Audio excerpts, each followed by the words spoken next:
Weekly Reader Children's Book Club presents What's a Ghost Going to Do by Jane Thayer. Pictures by Seymour Fleshman.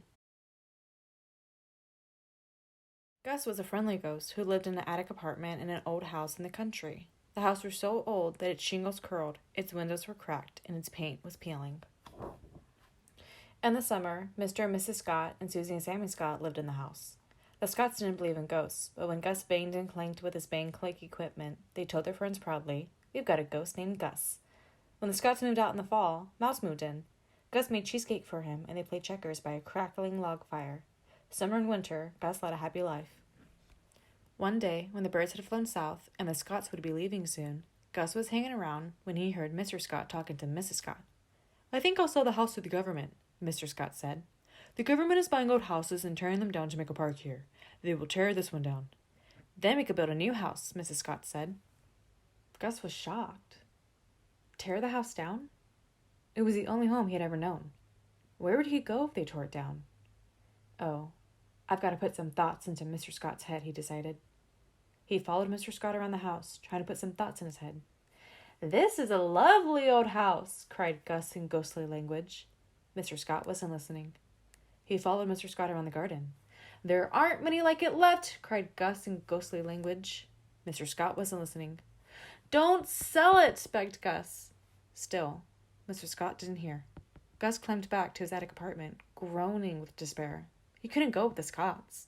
Ghosts never live in new houses. What was he going to do? The Scotts sold the house. They began to clear everything out. They held a sale, and people came to buy the furniture and dishes. Gus wandered about as things were carried out, wailing and wringing his hands. The house was empty now. The Scotts closed the door for the last time. "Goodbye, house," they said rather sadly. "Goodbye, Gus." "Don't go," cried Gus in anguish from the window of his attic apartment. But the Scotts went off. Gus waved his handkerchief, ghostly tears streaming down until the car was lost from sight. The house was empty now, except for Gus. He was very lonely. Besides, the house might be torn down any minute.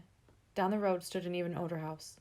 Gus knew the old ghost, named Captain Abadiah Payne, who lived there. In a creeping, curling, ghost-like fog, he floated down the road. "I am going to lose my home," he told the old ghost, Captain Abadiah Payne. "Would it be possible to rent a room here? I would help with the banging and clanking." The old ghost, Captain Abadiah Payne, moaned and made other ghostly sounds. "As a matter of fact," he groaned in his ghostly manner, "this banging and clanking is becoming too much for me. If you will take over the job, you may move in." "Oh, thank you," cried Gus. "Oh, I'll go and get my bang-clank equipment." He brought his bang-clank equipment and moved into the attic of the ancient house. He was so grateful to the old ghost, Captain Abadiah Payne, for taking him in that he resolved to do the best bang-clank job in the world. He kept it up all night, and the next night, and the night after that. At last, the old ghost, Captain Abadiah Payne, came trembling upstairs. "I am a nervous wreck from this racket," he shouted in his shaky old voice.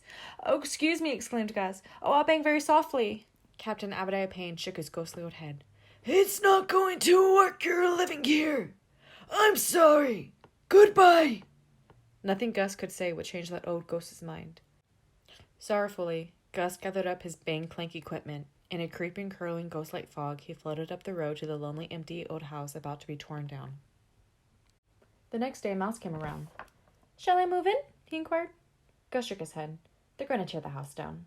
Have you got some other place to go?" "Oh, of course," said Mouse carelessly. "A mouse can always find a house." "May I go with you?" cried Gus. "Oh, I suppose so," said Mouse indifferently. "Come along." Gus hastily gathered his bang-clank equipment and followed Mouse out. Mouse led him to a hole under the dry leaves in the woods. Mouse dived into it. Gus set down his bang-clank equipment outside the door. He began to squeeze through the hole. Even though he was a ghostly ghost and held his breath, it was a terribly tight fit. Mouse popped impatiently out of another hole. "Don't take all day," he said crossly. "Help me," gasped Gus. Mouse popped into the hole again and grabbed Gus's legs. Gus wiggled, Mouse pulled, and at last, Gus found himself a little black and blue down in Mouse's house. "You're going to crowd me," complained Mouse. Gus made himself as small as he could. He didn't want to be any bother, but he soon saw, from Mouse's muttering and stamping about, that he was in the way. He was quite uncomfortable, too, in such cramped quarters. In the night, he heard rain pounding on Mouse's house. Oh, my bang clank equipment will rust, he thought in dismay. May I bring my bang clank equipment in out of the rain, he asked. No, you may not, said Mouse. Gus sat scrunched up in a corner all night. As soon as daylight came, he got up painfully and wiggled his way back through the hole. Sure enough, his precious bang clank equipment was red with rust. Thanks just the same, Mouse, cawed Gus down the hole. I am going home. I'll stay till they tear the house down. He lugged his bang clank equipment home and spent the day removing the rust. Once more, he put his mind on the problem of where to live. I'll advertise, he thought. He put an ad in the paper. Ghost, named Gus. Experienced, friendly, needs a good home. He looked in the mailbox every day, but no reply came. No one wanted to give a ghost a home. Then a government man, Mr. McGovern, came round to see if the house was empty so he could tear it down. When Gus heard his key in the lock, he thought, oh, perhaps I'll have one last chance. He hurried downstairs. He followed as Mr. McGovern walked from room to room. This is a lovely old house, cried Gus in loud, ghostly language. Mr. McGovern wasn't listening. There aren't many like it left, cried Gus in louder, ghostly language. Mr. McGovern wasn't listening. What's a ghost going to do? Don't tear it down, cried Gus, and in his despair he hammered Mr. McGovern on the head. All Mr. McGovern seemed to feel was a light breeze on his bald head, but suddenly he stood still. I've just had an idea, he exclaimed. Gus stood still too. This is a lovely old house. There aren't many like it left, Mr. McGovern said. Gus held his breath. I won't tear it down, cried Mr. McGovern. We'll use it for a museum in the park. Gus fainted from joy. The government man got busy at once on his wonderful idea. He called in carpenters and painters. They took off the old curling roof and nailed on new shingles. They repaired the window glass and put on fresh white paint. Gus was everywhere. He was so thrilled. Mr. McGovern brought in handsome old grandfather clocks, spinning wheels, trundle beds, brass candlesticks, and all sorts of ancient relics. Gus ran his fingers lovingly over the old things. Mr. McGovern put up a sign, Museum. He stood outside, admiring the place. Gus stood behind him. This was a splendid idea of mine, Mr. McGovern said. All it needs is a ghost, said Gus. All it needs is a ghost, said Mr. McGovern. Where did I see something about a ghost? I know, in the paper. He pulled the paper out of his pocket, and there was the ad. Ghosts, named Gus. Experienced, friendly, needs a good home. Answer it, said Gus, who wanted to know he was welcome. I'll answer it, Mr. McGovern said.